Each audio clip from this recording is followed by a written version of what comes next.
Sir please আজকের মতো মাফ করে দিন, প্লিজ স্যার, প্লিজ একটু বোঝার চেষ্টা করেন, প্লিজ স্যার। নো, তোমাকে আর মাফ করা হচ্ছে না। ডেইলি একই এক্সকিউজ, কানে ধরো আর এক পায়ে দাঁড়িয়ে থাকো। স্যার আর হবে না, আজ থেকে আপনাকে কথা দিচ্ছি আমি টাইমলি আসবো, প্লিজ স্যার। এই চুপ, একদম চুপ। তোমার ন্যাকামি বন্ধ করবে, না হলে মাঠে কান ধরিয়ে দাঁড় করিয়ে রাখবো। না স্যার, আমি এখানে কান ধরে থাকবো। শয়তান বাদর, তোরে খালি একবার সুযোগ মতো পাইলে পরে বোঝাবো। একবার ক্লাস শেষ হোক, শয়তানটা যেদিন থেকে আসছে ভার্সিটিতে ওই দিন থেকে ক্যাম্পাসটাকে কষাইখানা বানিয়ে ফেলছে। থাক, এসব কথা আমি পরে বলতেছি। আমি ঝিনুক, এবার অনার্স প্রথম বর্ষে, আর শয়তান যাকে বললাম উনি আমাদের নিউ ইংলিশ টিচার। মনে হলে মন চায় গাঁটটা মোটকে দিই। এবার আসি গল্পে। আসতে পারি স্যার? আসো। মুক্তা ক্লাসে ঢুকে জিনুকের পাশে গিয়ে বসে। আরে দোস্ত, তুই দাঁড়াইছস কেন? তোরে কতবার কল দিছি জানোস? তোরে কল দিতে দিতে আমার রেডি হইতে লেট হয়ে গেছে। বান্দরনি, ফোন ধরস নাই কে? সারা রাত ফোন গুতাবি আর বেলা পর্যন্ত ঘুমাবি। ঝিনুক, আসলে আজ বাসায় কাজ করছিলাম তাই তো লেট। আম্মুকে পরোটা বানাতে একটু হেল্প করছিলাম। মুক্তা, কে তুই? হা হা হা, তোর দ্বারা এও সম্ভব? ঝিনুক, আরে কুত্তি, সামনের দিকে তাকা, স্যার আসতেছে। আচ্ছা, আপনারা এই দুইজন যাদের নামে প্রত্যেকটা টিচার কমপ্লেন করে? এই মেয়ে, তোমার নাম কি? স্যার কার নাম? এখন তোতলামি হচ্ছে? তোমাকে জিজ্ঞেস করছি। আমার নাম মুক্তা স্যার। আচ্ছা। ঝিনুক, মুক্তি একটু স্যারের ঘাড়ের দিকে তাকাতো। কেন, স্যারের গাড়ি কি হয়েছে? তোর চোখ এত ঘুরঘুর করে কেন? চুপ থাকতে পারিস না? এমনিতেই দাঁড়া করিয়ে রাখছে, পরে আরো শাস্তি দিবে। ঝিনুক, আমার মনে হয় স্যারের ঘাড়ে উকুন রে। দাঁড়া, আমি আনতেছি। আল্লাহ, না না, এই কাজ করিস না দোস্ত, প্লিজ। ঝিনুক, চুপ থাকতো, তোর চিল্লানিতে স্যার আরও রেগে যাবে। ঢুঙ্গি। মুক্তা, তোর পা ধরি, এটা ভুলেও করিস না। আমাদের পরে টিসি দিয়া দিব, আর আমার টিসি দিলে আব্বু আমারে বিয়া দিয়া দিব রে। ঝিনুক, টিসি দিলে দিব, আগে উকুনটা এনে নেই। আমি আস্তে আস্তে স্যারের ঘাড়ের দিকে হাত এগোলাম। স্যার আমাদের সামনে দাঁড়িয়ে উল্টো দিকে পড়া বুঝাচ্ছিলেন। আমি আস্তে করে স্যারের ঘাড়ে উকুন মনে করে আঙ্গুলের ঠুকনি দিয়ে জোরে টান দেই। স্যার সাথে সাথে আউচ করে ওঠে। পুরা ক্লাসের সবাই হাসতে হাসতে হইচই শুরু করে দেয়। এইদিকে স্যার আমার দিকে এমনভাবে ঘুরে তাকায়, দেখে মনে হচ্ছে যে চিবিয়ে খেয়ে ফেলবে। আর এইদিকে মুক্তি, থুকু, মুক্তাও হাসতেছে পেটে চেপে ধরে। আর আমি তো ঘেমে একাকার। ভয়ে ভয়ে বললাম, স্যার আসলে আমি মনে করেছিলাম আপনার মাথায় উকুন আছে, হয়তো বেয়ে বেয়ে গাড়ে আসছে, আপনি পড়াচ্ছিলেন, খেয়াল করতে পারেননি, বাট ওটা যে তিল আমি বুঝতে পারিনি sir, sorry. Stop it, get out. আমি তোমার কোনো কথাই শুনতে চাই না। এত সাহস কোথা থেকে পেলে তুমি, বেয়াদব মেয়ে? স্যার আসলে আপনি ভুল বুঝছেন, আমি তো উকুনই দেখছি, বাট ওটা যে তিল হবে আমি কি করে জানবো? আরে আমি এমন কানা কিভাবে হয়ে গেলাম, সামান্য উকুনটাও চিনলাম না। নাও, সোজা চলে যাবে এখান থেকে। কোনো প্রয়োজন নেই ক্লাস করার। ফাঁকিবাজ স্টুডেন্ট দিয়ে কোনো কাজ হবে না। আর আমার ক্লাসে এইসব স্টুডেন্টের জায়গাও নেই। আউট। আমিও দেখে নিব, আমাকে ক্লাস থেকে বের করে দেওয়ার ফল তোমাকে বুঝাবো। এখনো দাঁড়িয়ে আছো? যাচ্ছ না কেন? আর শুনবেই বা কিভাবে? সারাদিন তো মাথায় শয়তানি বুদ্ধি গুড়গুড় করে। আমি কি করব না করব তোর কি? তুই কে? বদমাস একটা কাঁচা কলা। আমি তোকে ফুটন্ত গরম পানিতে ছেড়ে দিব, তুই দেখিস। কান ছেড়ে দিয়ে সোজা নিচে এসে ক্যাম্পাসের গাছটার নিচে বসে ভাবতে লাগলাম। কি ব্যাপার, তুমি বসে আছো যে? তোমার ফ্রেন্ড তো কখন চলে গেছে। মানে স্যার আমাকে তো কিছু বলেননি, যাব নাকি যাব না। ও আচ্ছা, যাও তাহলে। মুক্তা যাওয়ার জন্য সামনের দিকে পা বাড়ালে কি মনে করে যেন জিহাদ আবার ডাক দেয়। মুক্তা, তোমার ফ্রেন্ডের নাম কি যেন? স্যার ঝিনুক স্যার। আচ্ছা, আসো তাহলে। আর এদিক দিয়ে বেচারি ঝিনুক একা একা বসে স্যারের 14 গোষ্ঠী উদ্ধার করছে। দুদিন ধরে এসেই পাওয়ার বেড়ে গেছে। শয়তান ইঁদুর উল্লুক হনুমান, ওকে আমি মশলা ছাড়াই রান্না করে খাবো। মুক্তি এসে বলল, কিরে কি বিড়বিড় করিস তুই? তোর বিড়বিড় অফ কর, কিছুই তো পারিস না, খালি খোয়ের মতো মুখ ফুটে। দোষ করস তুই, শাস্তি পাই আমি। সাইড দে, বসবো। ঝিনুকের হঠাৎ পার্কিংয়ে রাখা পুরাতন গাড়িগুলোর মধ্যে নতুন গাড়ির দিকে চোখ পড়ে যায়। কিরে আবার কার উপর বদনজর দেশ? মুক্তির বাচ্চা, চুপ থাক। পার্কিংয়ে ওদিকে যাব, চল। আরে কোথায় নিয়ে যাচ্ছিস? দাঁড়া তো, এইভাবে কেউ টানে? দুজনেই পার্কিংয়ের সামনে এসে দাঁড়িয়ে থাকে। এর মধ্যে দারোয়ান এসে বলে, মামুনি, তোমরা এখানে দাঁড়ায় আছো যে, কোনো দরকার? আঙ্কেল, আসলে এই হোয়াইট গাড়িটা কার? ওয়াও, এত সুন্দর। প্রিন্সিপাল স্যারের বুঝি? না মামুনি, আসলে এটা আমাদের নিউ স্যার আসছে না, ওনার গাড়ি। ও আচ্ছা, আমরা একটু গাড়িটা দেখতে পারি? আসলে লোভ লাগানো গাড়িটা এত সুন্দর। হ্যাঁ হ্যাঁ, দেখো, সমস্যা নাই, আমার কাজ আছে, আমি আসি তাহলে। ওকে, থ্যাঙ্কস। লুকটা চলে গেল, আর এইদিকে তো আমি মহা খুশি। হা হা, চান্দু কই যাইবা? আমার সাথে পাঙ্গা লাগো, তোমার গাড়ির আমি এমন হাল করব, আর আমার সাথে বাঁচতে আসবা না, বিশেষ করে তো আমার সাথে। কি রে, কি করছিস এগুলা? মাথা কি ঠিক আছে তোর? পুরাপুরি ঠিক আছে। তোর ব্যাগ থেকে পিনগুলা বের করতো আর আমায় দে। আরে কি করবি এটা তো বল। বলতে বলতে বের করছে। পিন দিয়ে তোর মাথা ফুটো করব, বুঝছিস? এবার দে, এই নে ধর, আর আমাকে উদ্ধার কর। তুই দেখ পার্কিং এর দিকে কেউ আসছে কিনা। আচ্ছা, বাট আমি কিছুই বুঝতেছি না। বুঝতে হবে না, মাথা মোটা একটা। ঝিনুক গাড়ির সামনে এসে একটা টায়ারে পিন দিয়ে কিছুক্ষণ খুঁচাতে খুঁচাতে তাকিয়ে দেখে টায়ারটি ফুটো হয়ে গেছে। ইয়েস মুক্তা, কাজ হয়ে গেছে, চল। ঝিনুক ও মুক্তা সামনের দিকে পা বাড়াতেই তাকিয়ে দেখে তাদের স্যার তাদের মুখোমুখি। এই মেয়ে, কি ভাবছো? কখন ক্লাস থেকে বের হয়েছো? এখনো বাসায় না গিয়ে পার্কিং এর দিকে কি তোমাদের? বদমাইশগুলোকে একেবারে টিসি দিয়ে বের করা দরকার। মগের মূল্য, ওনার কথাই টিসি দিয়ে দিবে। নিজের বাড়ি যেতে পারে কি না আল্লাহ আল্লাহ করো। শয়তান কোথাকার, চুলগুলো সজারের মতো দেখতে। এই যে, হ্যালো, কোন ধ্যানে চলে গেলেন? নাকি কানের সমস্যা, কথা কান দিয়ে ঢোকে না? হ্যাঁ স্যার, যাচ্ছি। আপনি সাবধানে যাইয়েন, রাস্তাঘাটের কথা তোর কওয়া যায় না। বাহ, ভালো কথা বললে তো। যাও এখান থেকে। এইদিকে আমি আর মুক্তি, মানে আমাদের মুক্তাকে নিয়ে ভার্সিটি থেকে বের হয়ে বাসার দিকে পা বাড়াই আর বলি, স্যার আসলো কেমনে?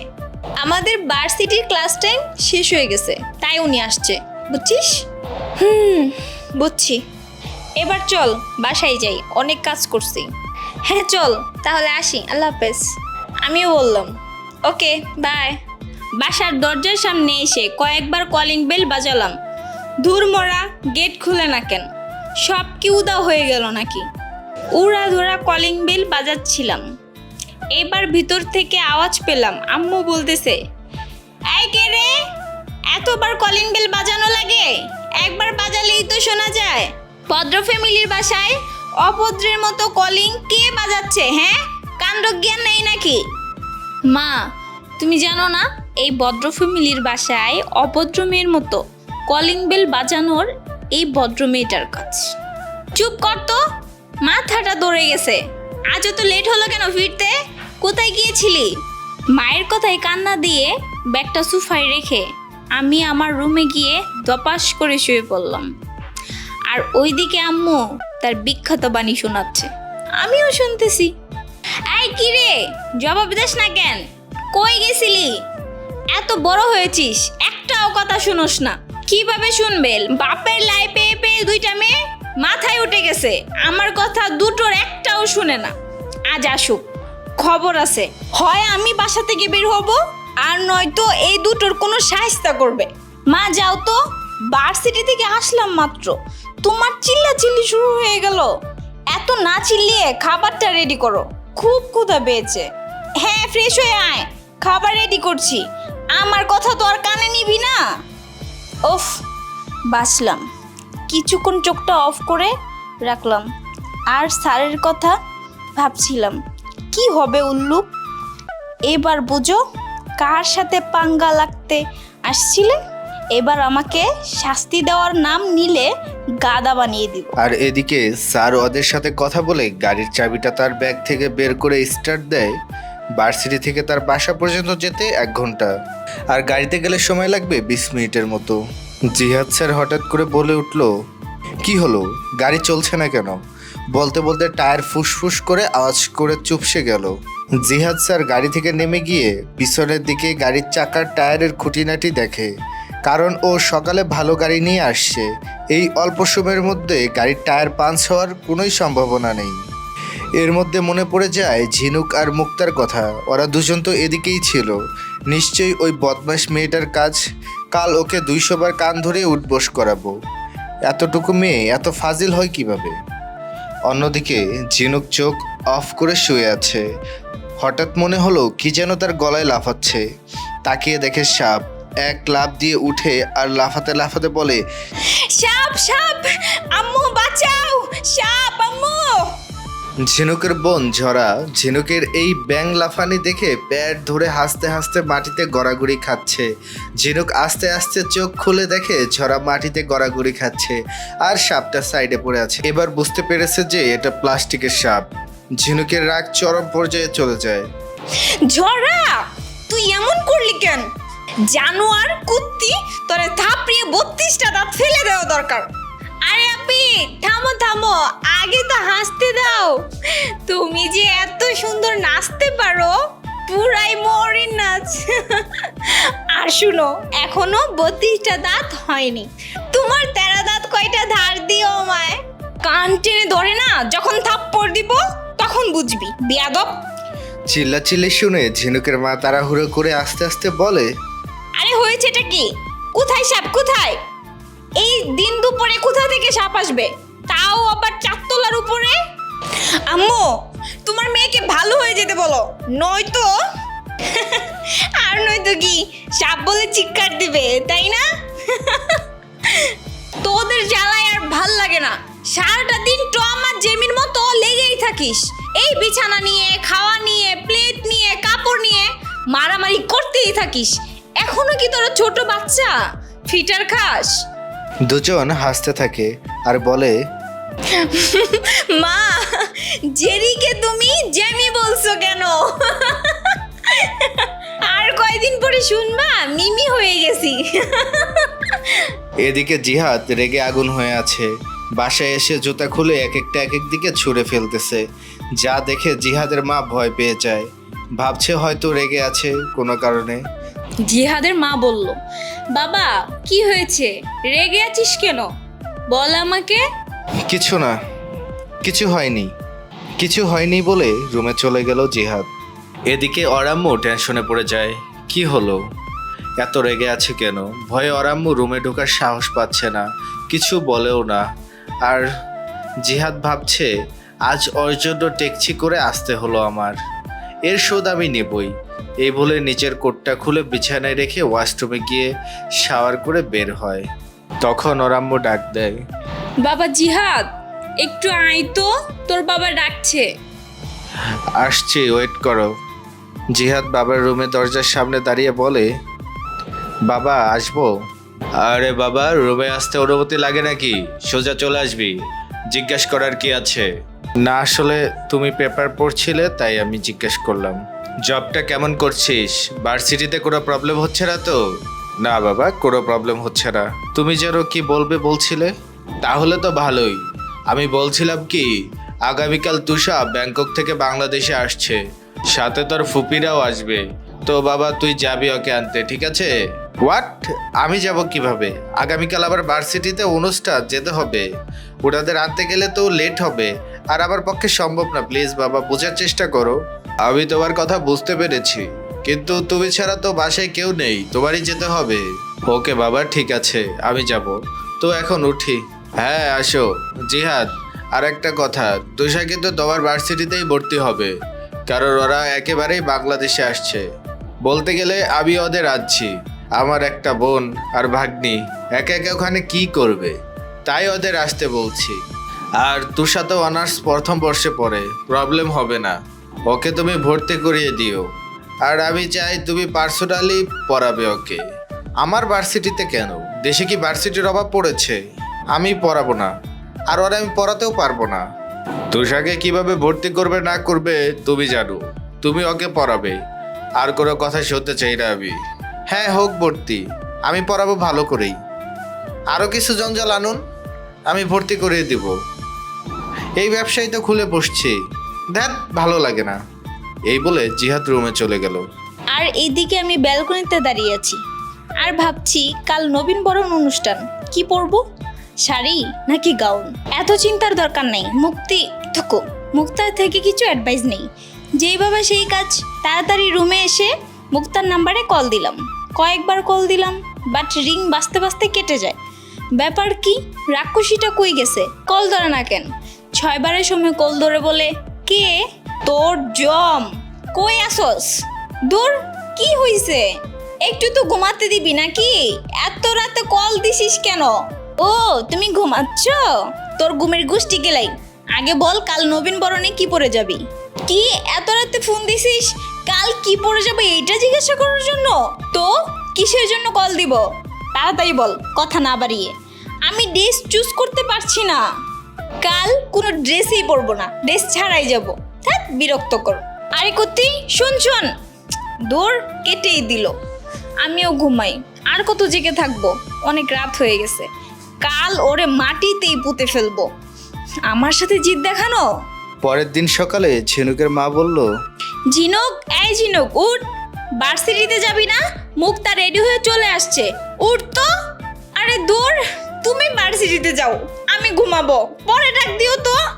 ঝিনুকের মা বলল, আমি কেন যাব? তুই উঠবি কিনা বল। তুই তো বললি গত রাতে আজ অনুষ্ঠান আছে, তাড়াতাড়ি ডাক দিতে। সেই কখন থেকেই বলছি, তুমি যাও না কেন? এত বেড়া ভাল লাগে না, ঘুমাইতেও দিবে না। যাব না অনুষ্ঠানে, যাও তো। থাক, তুই ঘুমা, তোর যাওয়ার দরকার নাই। এই বলে মা চলে যায়। উফ, কোনোদিনও একটু সকালে ঘুমাইতে পারি না, অশান্তি। এই বলেই আবার ঘুমে তলিয়ে পড়ি। তখন ঝিনুকের মার কাছে মুক্তি বলল, আন্টি, ঝিনুক কোথায়? ওকে না ডাকতে গেলেন, উঠছে? আরে না, উঠেনি, ও নাকি যাবে না। ও আচ্ছা, আন্টি এক গ্লাস পানি হবে? হ্যাঁ মা, কেন হবে না, তুমি বসো, আমি আনছি। এই বলে এক গ্লাস পানি নিয়ে আসলো। Thanks aunty. এই বলেই মুক্তির পানি গ্লাস হাতে নিয়ে ঝিনুকের রুমের দিকে এগোলো। ব্যাপার কি, পানি পড়ে কোথা থেকে? আমাদের বাসার ছাদ ভেঙে গেল নাকি? হাই হাই, উড়াধুরা বৃষ্টি হচ্ছে মনে হয়। ধর পড়িয়ে উঠে পড়ি, আর দেখি মুক্তা দাঁড়িয়ে আছে এক গ্লাস পানি হাতে নিয়ে। কিরে, সাত সকালে আমার বাসায় ডাকাতি করতে আসছিস? ঘুমটা তো দিলি হাওয়া করে। এত কথা না বলে ফ্রেশ হয়ে রেডি হ, বের হতে হবে। দেখ একদমই টাইম নেই, আর মাত্র 1 ঘন্টা বাকি, চালু কর। হ্যাঁ হ্যাঁ, যাচ্ছি। এই জীবনে আর কোনোদিন আমার ঘুম পূরণ হবে না। এই বলে ওয়াশরুমের দিকে গেলাম। যাওয়ার সময় হঠাৎ ডাইনিটার দিকে চোখ গেল। বাহ, কি সুন্দর লাগছে। পিঙ্ক কালারের শাড়ি, ম্যাচিং ব্লাউজ, কানের দুল, pink colour lipstick, just wow লাগছিল। মাশাল্লাহ। দোস্ত, তোকে কি যে দারুণ লাগছে, যে কেউ তোকে দেখে প্রেমে পড়ে যাবে। ওয়াও, তোকে না প্রিন্সেস ডাইনার মতো লাগছে ইয়ার। বল প্রিন্সেস ডাইনি, আজ পর্যন্ত একটা বিয়ে হলো না তোর নজর লাগতে লাগতে, কারো চোখেই পড়ে না আমার উপর। এখন যা, ফ্রেশ হয়ে নে তাড়াতাড়ি। আর এদিকে জিহাদ ঘুম থেকে উঠে দেখে 8:30 বেজে গেছে। লাফ দিয়ে উঠে আর দৌড়াদৌড়ি শুরু করে দেয়। একবার বেসিংয়ে যায় ব্রাশ আনতে, আবার ওয়াশরুমে যায়, আবার দৌড়িয়ে ঘরে আসে, আবার যায়। এগুলো দেখে ওর আম্মু চলে আসে। কি রে, এমন দৌড়াচ্ছিস কেন? পিছলে তো পড়ে যাবি। কি লাগবে আমায় বল, আমি বের করে দিচ্ছি। মা কথা বলো না, আলমারি থেকে আমার ব্লেজার, শার্ট আর প্যান্টটা বের করে আনো তাড়াতাড়ি, হাতে সময় নেই। ওকে ওকে, বের করে দিচ্ছি, রিল্যাক্স হ। ওকে বের করো, আমি ওয়াশরুমে গেলাম। এই বলে আমি ওয়াশরুমের গেটটা লাগিয়ে দিই। কি রে, কোন শার্ট বের করব এতগুলা থেকে? বলে তো যাবি। আরে মা, বের করো সবগুলো, আমি আসছি। আমি কয়েকটা বের করে রেখে গেলাম, এখান থেকে তুই একটা পরে নিস। এই বলে জিহাদের আম্মু কয়েকটা শার্ট, প্যান্ট আর ব্লেজার বিছানার উপরে রেখে চলে যায়। আর ওইদিকে মুক্তা ওয়েট করছে, আর আমি শাওয়ার শেষ করে বের হলাম। বের হইছিস তুই? আমি তো ভাবছি 2 দিনের জন্য থেকে যাবি। তোকে তো ডিলা কোম্পানির ম্যানেজার বানানো দরকার। মুক্তা ঝিনুকের দিকে কতগুলো শাড়ি এগিয়ে দিয়ে বলে, তোর আলমারি থেকে এগুলা চয়েস করেছি, দেখ কোনটা পরবি। যেটা ভালো লাগে পড়তে পারিস। পেতনি বলে কথা, আমাকে পেতনি লাগুক আর তুই রানী ভিক্টোরিয়া হয়ে বসে থাক। আচ্ছা, ব্রাউন কালার মিক্স ওই শাড়িটা কেমন লাগবে? হ্যাঁ, তুই তো সুন্দর, যেটা পরবি ওইটাই মানাবে। পাম মারিস না, আমি তো বেলুন না যে ফুলবো। বলে শাড়িটা পরতে লাগলাম। তুই বেলুন হবি কেন? তুই তো কয়লা। দেখ, মুখ সামলিয়ে কথা বলিস। মুক্তির সাথে কথা বলতে বলতে ধীরে ধীরে শাড়িটা পরলাম মুক্তির হেল্প নিয়ে। আর আমার পক্ষে একা শাড়ি পরা কখনোই সম্ভব না। হালকা করে মেকআপ করলাম, গোল্ড আর ব্রাউন কালারের মিক্স চুড়ি পরলাম, আর হালকা করে লিপস্টিক দিলাম। বাস হয়ে গেল। বাহ, সব মিলিয়ে তো পুরাই জাক্কাস লাগছে আমাকে। এখন আমি তো নিজেকে দেখে চিনতেই পারছি না, নিজেকে যেন হুড়পুরির চেয়েও বেশি সুন্দর লাগছে। হঠাৎ আয়নার দিকে তাকিয়ে দেখি মুক্তি হাঁ করে আছে। ইশারা দিয়ে জিজ্ঞাসা করলাম, হাঁ করে আছিস কেন? তোকে যে কি লাগছে, পুরাই জোস ইয়ার। চোখেই সরাতে পারছি না, একদম ড্রামা কুইন। থুকু, ব্রাউন কুইন লাগছে। যা, বেশি কথা বলিস, এবার চল। এখন তোমার এত তারা কিসের? নিজের বেলায় 16 আনা না? হ্যাঁ, 16 আনা। তো তোর সমস্যা কি? ঝগড়া করতে করতে দুজন রুম থেকে বের হলো। ওদের দুইজনের এই কাণ্ড দেখে ঝিনুকের মা বলতে লাগলো, বাহ, আমার মেয়েটাকে তো অনেক সুন্দর লাগছে, মাশাল্লাহ। তখন আবার ঝরা বলে উঠলো, আপি, তোমাদের দুজনকেই হ্যাপি লাগছে, দেখো কেউ যেন আবার উঠিয়ে না নিয়ে যায়। আমি তো রাস্তা চিনি না, নতুন আসছি। সর, যাইতে দে, লেট হয়ে যাচ্ছে। হ্যাঁ, সাবধানে যাস। এখন তো রাস্তাঘাটের অবস্থাও ভালো না, আমার তো সারাক্ষণ ভয়ে বুকটা দুক দুক করে। ওফ মা, চিন্তা করো না তো, মুক্তি তো আছেই, একা তো আর না। বলতে বলতে দুজন মেইন গেট দিয়ে বের হয়ে রাস্তায় চলে আসলাম। এদিকে জিহাদ ওয়াশরুম থেকে বের হয়ে কোনো মতে একটা ড্রেস চুজ করতে গিয়ে দ্বিধায় পড়ে যায়। কি পরবে? একবার নীল শার্ট, আবার আকাশি শার্ট, আবার কালো শার্ট। বাছাই করতে করতে শেষে সাদা শার্ট পরে কালো ব্লেজার, কালো প্যান্ট আর কালো শু। আর আয়নার সামনে এসে চুলে হালকা জেল দিয়ে চুলটাকে হালকা উঁচু করে ব্রাশ করে বের হয়ে যায়। কিরে, খাবি না? খাবার তো বেড়ে রাখছি। না মা, এমনিতে আজকে লেট হয়ে গিয়েছে, বাইরে খেয়ে নিব। আর বাবাকে তো দেখছি না, বাবা আসলে বলিও আমি এয়ারপোর্টে যাচ্ছি তুষাকে নিতে, আর তুষাকে নিয়েই ভার্সিটিতে যাব। এবার আসি তাহলে। আচ্ছা, বলবো নে, কিছু তো মুখে দিয়ে যা। জিহাদ গাড়িতে ওঠে, তাড়াতাড়ি গাড়ি ড্রাইভ করে এয়ারপোর্টে যায়। এছাড়া অনুষ্ঠান 10টায় শুরু হবে, এর মধ্যে আরেকটা আপদ চলে আসছে। উফ, প্লেন 9টায় ল্যান্ড করার কথা। গাড়িটা পার্কিংয়ের সাইডে রেখে এয়ারপোর্টের ভিতরে ঢুকে যাই। ভিতরে ঢুকেই জিহাদ তো পুরোটাই শকড হয়ে যায়। পরবর্তী পর্বের জন্য আপনাদের মতামত আশা করছি। লাইক, কমেন্ট, শেয়ার করে বয়েস বাংলার পাশেই থাকবে।